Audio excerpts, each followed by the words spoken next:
അസ്സലാമു അലൈക്കും വറഹ്മത്തുള്ളാഹി വബറകാതുഹു. ബിസ്മില്ലാഹ് അൽഹംദുലില്ലാഹ് വസ്സലാത്തു വസ്സലാമു അലാ റസൂലില്ലാഹ് വഅലാ ആലിഹിൽ ഫായിസീന ബിറളില്ലാഹ് അമ്മാ ബഅദ്. പെരിന്തൽമണ്ണ ടൗണിലെ ബൈപ്പാസും കഴിഞ്ഞ് പഴയ ബസ് സ്റ്റാൻഡിനടുത്ത് ഹൈദർക്ക കാറ് പാർക്ക് ചെയ്തിട്ട് കാറിൽ നിന്ന് ഹൈദർക്കയും ഭാര്യ സൗദത്തെയും മകള് ഫിദയും 6 വയസ്സുകാരൻ മകൻ മാഹിറുമെല്ലാം മെല്ലെ ഇറങ്ങി. കാറിന്റെ ഡിക്കിയിൽ നിന്നും സാധനങ്ങളെല്ലാം എടുത്ത് അവര് മെല്ലെ ബസ് സ്റ്റാൻഡിലേക്ക് നടന്നു കയറി. ഉള്ളാലെ വ്യതപൂണ്ട് മനസ്സു നൊന്തുകൊണ്ട് അവര് 15 മിനിറ്റ് മിണ്ടാതെ ഇരുന്നു. സമയം 3:45 ആയിട്ടേ ഉണ്ടായിരുന്നുള്ളൂ. കൃത്യം 4 മണിക്ക് തന്നെ ബസ് വന്നു. മനസ്സില്ല മനസ്സോടെ ഫിദ ബസ്സിലേക്ക് കയറി.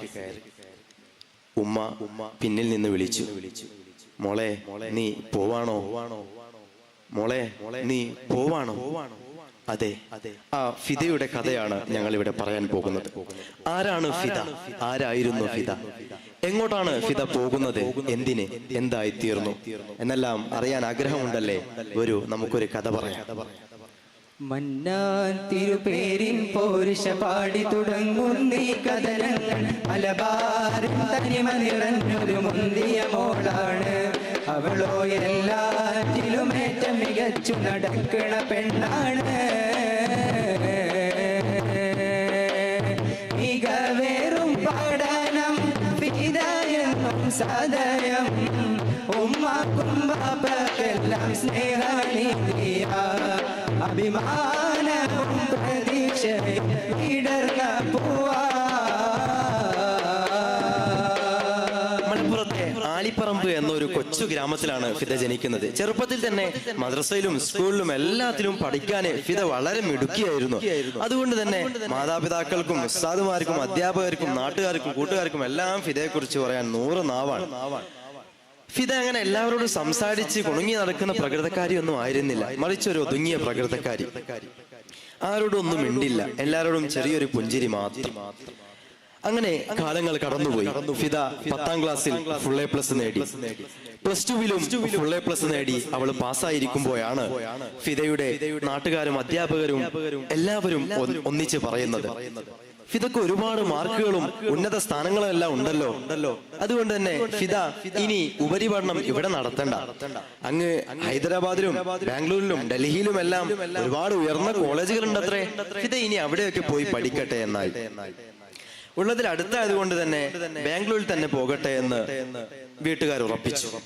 അങ്ങനെ അതാ ഫിദ ബാംഗ്ലൂരിലെ ക്രൈസ്റ്റ് കോളേജിലേക്കുള്ള എൻട്രൻസ് എക്സാം എഴുതുന്നു. അത് പാസ്സാകുന്നു. അതെ, ഫിദയുടെ പഠനം ഇനി ബാംഗ്ലൂർ. യാത്രയാക്കിടുമാ കുടുംബം നോവിതാ സ്നേഹനിധി അമ്മോളെ പിരിയുന്നു വിടാ.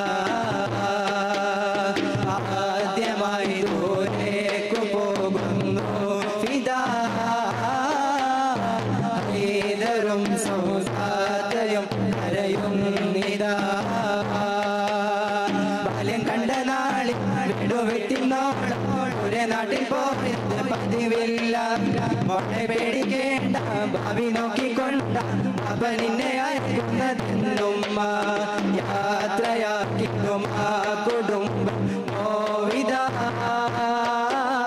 സ്നേഹനിധി മോളെ പിരിയുന്നു വിടാ. ഞായറാഴ്ച രാവിലെ 10:30 തന്നെ ബാംഗ്ലൂരിലെ ഭവാനി നഗർ ബസ് സ്റ്റാൻഡിൽ ബസ് വന്നു നിന്നു. പ്രൗഢഗംഭീരമായ ബാംഗ്ലൂർ പട്ടണം ലോകത്ത് തന്നെ ഏറ്റവും തിരക്കേറിയ നഗരങ്ങളിൽ ഒന്നാണത്രേ ഇത്. അത്ഭുതം കോറിക്കൊണ്ട് ഫിദ നടന്നു നീങ്ങുകയാണ്. മെല്ലെ ഒരു ഓട്ടോയും പിടിച്ച് ക്രൈസ്റ്റ് കോളേജിന്റെ ഹോസ്റ്റലിലേക്ക് ഓട്ടോ കയറി. ക്രൈസ്റ്റ് കോളേജിന്റെ വരാന്തയിലും ഉള്ളിലുമൊക്കെയായി ഒരുപാട് വിദ്യാർത്ഥികളുണ്ട്. റിസപ്ഷന്റെ അടുത്ത് ചെന്ന് മീച്ചിരിക്കുകയായിരുന്ന ഫിദയെ ഒരാൾ പെട്ടെന്ന് ബേക്കിൽ നിന്ന് തോണ്ടി വിളിച്ചു. വാട്സാപ്പ്. ഫിദ തിരിഞ്ഞു നോക്കി. ആരാണ്? രജിസ്റ്റർ ഒക്കെ ചെയ്തു കഴിഞ്ഞോ എന്ന് ചോദിച്ചു. ഫിദ പറഞ്ഞു, ഇല്ല, ഞാൻ വളരെ ദൂരത്ത് നിന്നാണ് വരുന്നത്. ഇത്ര വലിയ കോളേജിലൊന്നും എനിക്ക് പഠിച്ച് പരിചയമില്ല. അങ്ങനെ അതാ ആ പെൺകുട്ടി തന്നെ ഫിദയെയും കൂട്ടി റിസപ്ഷനിൽ ചെന്ന് രജിസ്റ്റർ കൗണ്ടറിൽ ചെന്ന് എല്ലാം പൂർത്തിയാക്കി. ഫിദ റൂം നമ്പർ 121-ലാണ്. അതെ, ആ പെൺകുട്ടിയുടെ അതേ റൂം തന്നെ. രജിസ്റ്റർ എല്ലാം പൂർത്തിയാക്കി അവര് മെല്ലെ റൂമിലേക്ക് നടന്നു കയറി. പെട്ടെന്നതാ ഒരു മെസ്സേജ് വരുന്നു. എല്ലാവരും എത്രയും പെട്ടെന്ന് തന്നെ കോളേജിന്റെ ഫെസ്റ്റീവ് ഹാളിലേക്ക് എത്തണം. ഫ്രഷേഴ്സ് ഡേ പാർട്ടിയുണ്ട്. അങ്ങനെ അതാ അവര് കുളിച്ചു മാറ്റി ഡ്രസ്സൊക്കെ ഇട്ട് പെട്ടെന്ന് തന്നെ ഇറങ്ങുന്നു. നീണ്ട മിടിയും ടോപ്പും വട്ടത്തിൽ ചുറ്റിയ മഫ്തയൊക്കെയാണ് ഫിദയുടെ വേഷം. അതാ പെട്ടെന്ന് ജുമാന പ്രതികരിക്കുന്നു. എന്താണിത് ഫിദ? ഇതൊക്കെ ധരിക്കേണ്ട ആവശ്യമുണ്ടോ? അത്യാവശ്യമാണെങ്കിൽ തന്നെ തട്ടമൊന്ന് തലയിലൂടെ ജസ്റ്റ് ഒന്ന് ഇട്ടാൽ പോരെ? മനസ്സില്ല മനസ്സോടെ ഫിദ തട്ടം ലൂസാക്കി തലക്ക് മുകളിലൂടെ കഴുത്തിലേക്ക് തട്ടം ചുറ്റിയിട്ടു. അങ്ങനെ അതാ അവര് കോളേജിന്റെ ഫെസ്റ്റീവ് ഹാളിലേക്ക് എത്തുകയാണ്. അവിടെ കണ്ട രംഗം ഫിദയെ അന്താളിപ്പിച്ചു കളഞ്ഞു. എന്തായിരുന്നു അത്? ഞെട്ടിത്തരിച്ച കാഴ്ച കണ്ടവളെന്താണ് ഞാനീ കാണുന്നേ. തൊട്ടിപ്പാട്ടിലാണും പെണ്ണുങ്ങൾക്ക് കൊടുത്തിരുന്നവരാടുന്നേ. ഞെട്ടിത്തിരിച്ച കാഴ്ച കണ്ടവളെന്താണ് ഞാനീ കാണുന്നേ. തൊട്ടിപ്പാട്ടിലാണും പെണ്ണുങ്ങൾക്ക് കൊടുത്തിരുന്നവരാടുന്നേ. ദീനിന്റെ മക്കളാണ് തണ്ടവിടാതെ തോനെ. ദീനിന്റെ മക്കളാണ് തണ്ടവിടാതെ തോനെ. ഇതെന്ത് ലോകമാ ഇവരിൽ എന്ത് ഭാവമാ? ഇതെന്ത് ലോകമാ ഇവരിൽ എന്ത് ഭാവമാ? മാസങ്ങൾ കടന്നുപോയി. ഫിദ ഇപ്പോ പഴയതുപോലെയൊന്നും അല്ല. പണ്ട് സൂക്ഷിച്ച സ്പിരിച്വൽ ഐഡിയോളജികളിൽ നിന്നെല്ലാം അവൾ പാടെ അകന്നു കഴിഞ്ഞിരുന്നു. 6 മാസത്തിന് ശേഷമുള്ള സെമസ്റ്റർ ലീവിന് വേണ്ടി അവൾ നാട്ടിലേക്ക് വരികയാണ്.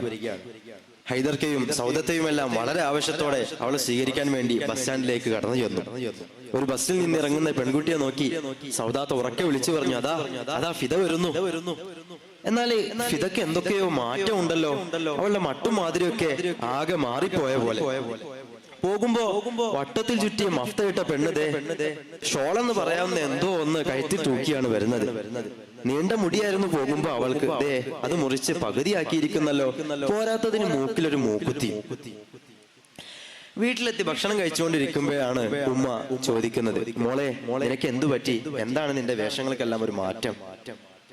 ഉമ്മ 6-ാം നൂറ്റാണ്ടിൽ നിന്ന് വണ്ടി കിട്ടാത്തവരെ പോലെ സംസാരിക്കല്ലേ ഉമ്മ എന്നായിരുന്നു ഫിദയുടെ മറുപടി. വിഷമത്തോടെ ഉമ്മ അടുക്കളയിലേക്ക് കയറിപ്പോയി. ഫിദ ലീവും കഴിഞ്ഞ് കോളേജിലേക്ക് തന്നെ തിരിച്ചുപോയി.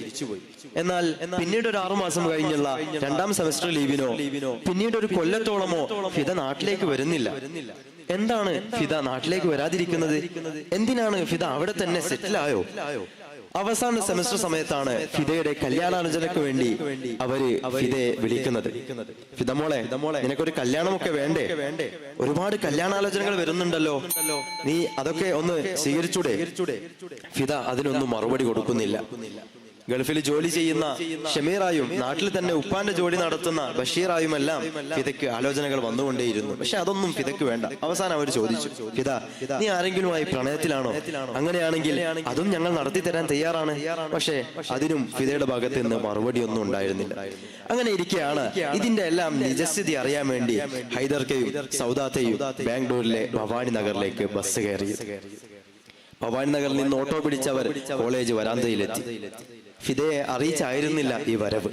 ഫിദയുടെ ക്ലാസ്സിലെ ഒരു പറ്റം കുട്ടികളെ വിളിച്ച് അവര് ഒരു മൂലക്ക് കൊണ്ടുപോയി പറഞ്ഞു, മക്കളെ, ഞാൻ ഹൈദർ, ഇത് സൗദ, ഞങ്ങള് ഫിദയുടെ മാതാപിതാക്കളാണ്. എന്താണ് ഫിദക്ക് പറ്റിയത്? ഒരുപാട് കാലമായല്ലോ ഫിദ നാട്ടിലേക്ക് വന്നിട്ട്. ഫിദ ഇവിടെ ആരുമായെങ്കിലും പ്രണയത്തിലാണോ? ഞങ്ങൾ കല്യാണാലോചനകൾ നടത്തുമ്പോ എല്ലാം അവൾ നിരസിക്കുകയാണ് പതിവ്. എന്താണ് പ്രശ്നം? അപ്പോഴാണ് അവര് ആ വാർത്ത അവരോട് പറയുന്നത്. ഹൃദയങ്ങൾ മിടിച്ച് ആദരങ്ങൾ വിറച്ച് അവരെന്ന കഥ നേരിൽ തുറന്നു ചൊല്ലി. ചിട്ട പിടിച്ച് മറയൊക്കെ പാലിച്ച് നടന്നുള്ള ഫിദ ഇന്ന് അടലം മാറി. അത് ഫിദക്കിഷ്ടം ജുമാനയോടാ, അവർ മഴവിൽ നടരുകളാ. അത് ഫിദക്കിഷ്ടം ജുമാനയോടാ, അവർ മഴവിൽ നടരുകളാ. അതെ, ഫിദക്കിഷ്ടം ജുമാനയെയാണത്രേ. LGBTQ വിഭാഗത്തിലെ ലെസ്ബിയൻസ് ആണത്രേ അവർ.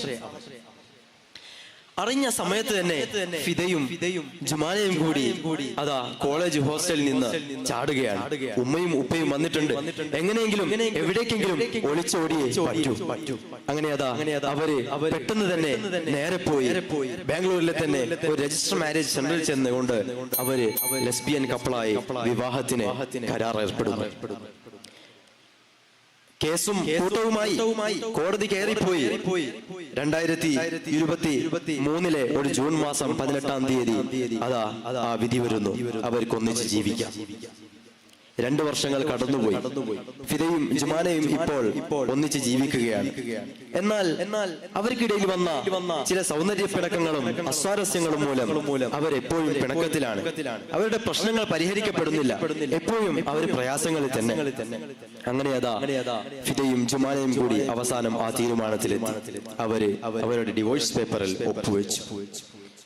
അങ്ങനെ ഫിദ നാട്ടിലേക്ക് മടങ്ങി.